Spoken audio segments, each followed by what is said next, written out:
So Lil Reese was shot yet again in Chicago, and this time the circumstances are pretty strange. Now, there's been plenty of stuff on the internet about what happened. A lot of it is kind of gossipy and false, but I thought this would be an interesting and proper moment to do a little flashback onto Lil Reese and his importance to drill music, which at this point has generated billions of dollars, whether directly as drill music or the way it's influenced pop culture.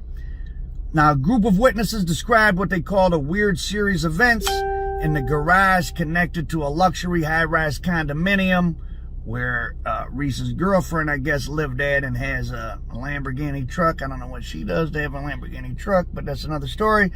And downtown Chicago is, I mean, to me, it might be it's one of my favorite areas in the country. It's really, really nice. It's nicer than Manhattan. It's much cleaner.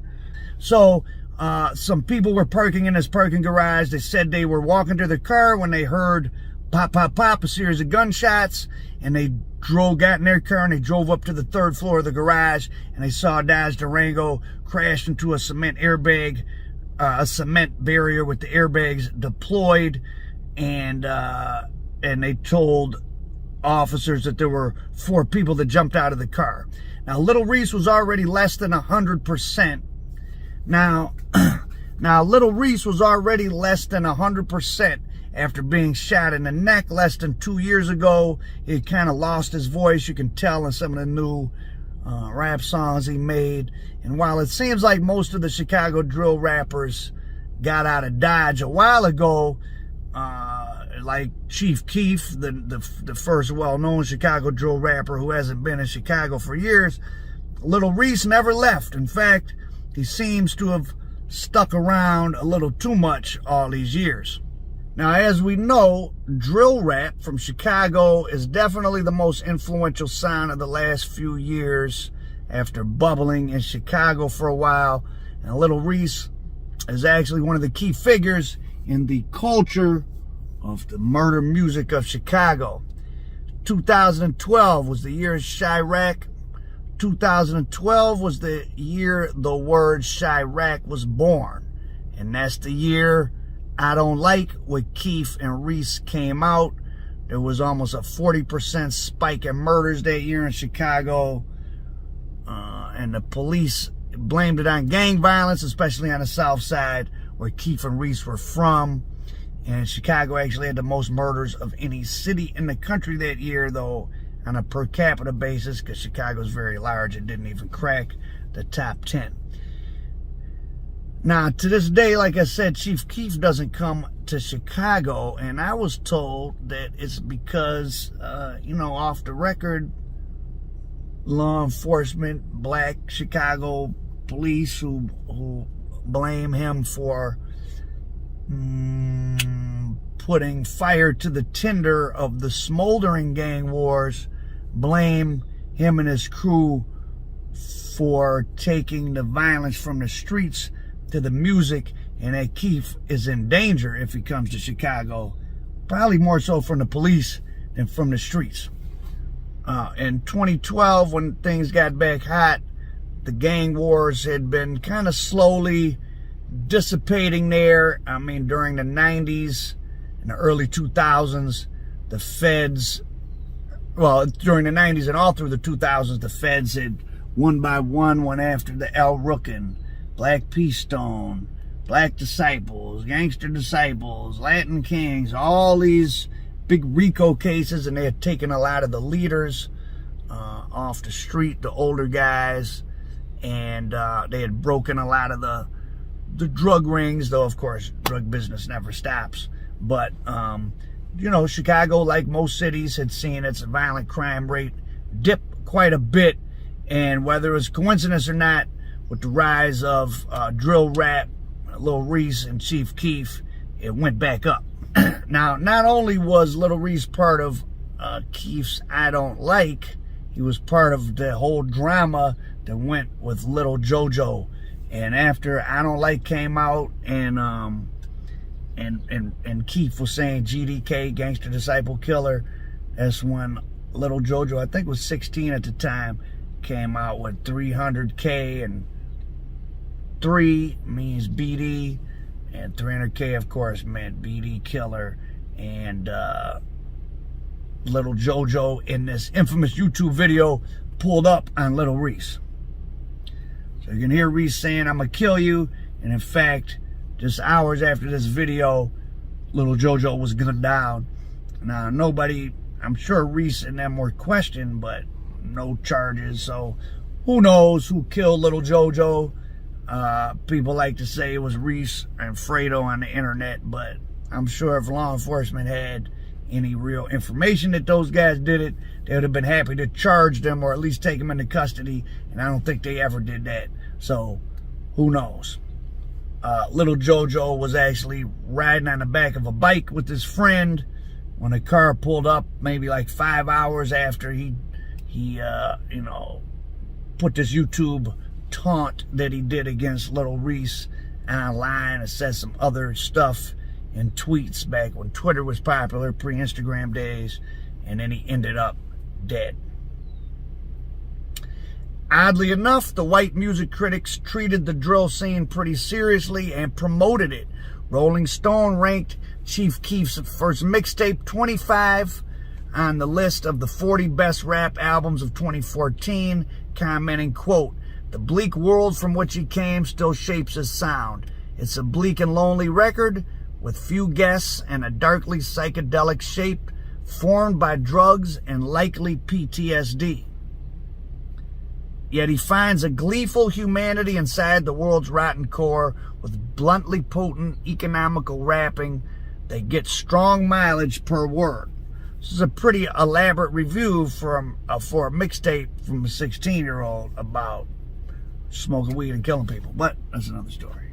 Now, Chief Keef made the mistake of tweeting something right after Lil JoJo's death, so I think he did get questioned, and that might be the genesis of Chicago law enforcement feeling Keef reignited old gang wars and why they don't want him around Chiraq, Chicago anymore. And Lil Reese made some tweets also, and at the time he was in the process of getting signed by Def Jam because of the success of I Don't Like, which he was the only other rapper than Keef on that song. And then probably at the behest of Def Jam, he said his Twitter had gotten hacked and he apologized.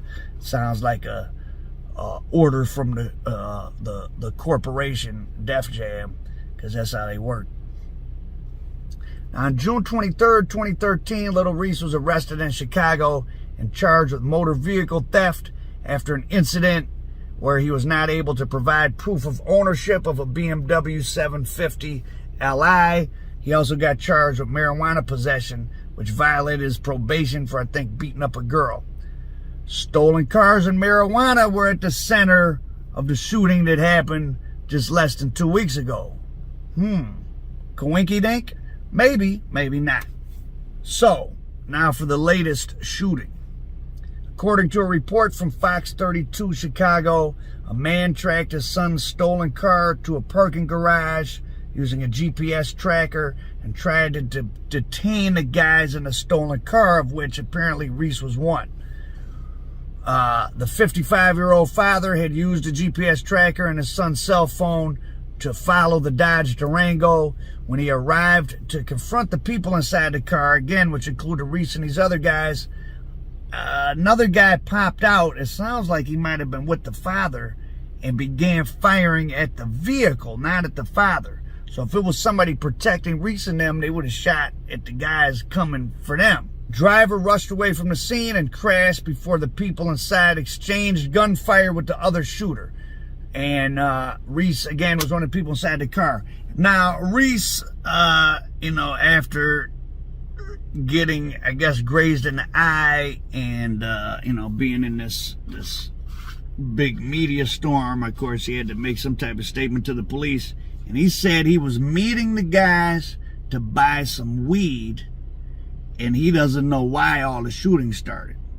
Now, before you accuse him of dry snitching, I think weed's recreational now in Illinois, so, I mean, that's not he didn't put anybody in a crime.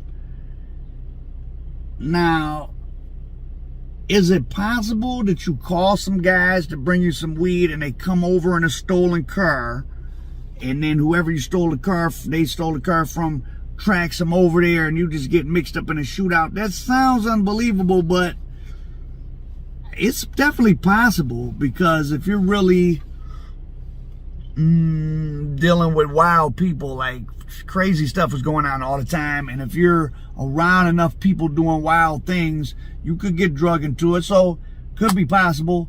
I'm sure if the police could charge Reese with car theft, they gladly would. Now, despite the car being stolen, despite people being shot, like a big shootout in an upscale area, and guns being found in a stolen Durango, no charges have been filed that we know about as of now. And on a positive note, Lil Reese, who looked bad in the video and people were saying was blind, he's on the internet saying he's fine. I think he might have just got grazed, but it also there's some evidence that someone was beating him up at the scene. Maybe he didn't even get grazed, like he was getting punched. And someone said he stood over, or maybe the father of the stolen Durango guy stood over Reese and threw up a gangster disciple sign. Now, remember, Reese is BD, and like Little JoJo, and who they beef with is gangster disciple. So that adds another potential wrinkle, or it could just be a coincidence. So at this point, we really can't say what this weird series of events was about. Nobody died. Chicago, a lot going on there right now, as we know, because of the pandemic and defund the police. Crime is super duper up everywhere. I doubt if none of them say anything, it won't get investigated. Though, like, the idea that someone just came out and started shooting and they shot back, it's a shootout. If the police don't investigate and charge people in shootouts in parking garages in upscale areas, well, maybe we might as well not even have police. Now, Lil Reese, one of the early founding fathers of drill music, which is probably, like I said, helped generate billions of dollars, is obviously still in the mix, even if he's just around it, of drugs and guns, nearly a decade after he burst onto the scene with I Don't Like, with Chief Keef, who he then fell out with. I don't know what the story with that is. And I don't have an explanation of what this means for the culture, if there is such a thing anymore. This country to me now just seems like a random collection of events with no common thread. Drill music, Lil Reese, American dope, I guess. Our prophet. Stay safe and stay dangerous.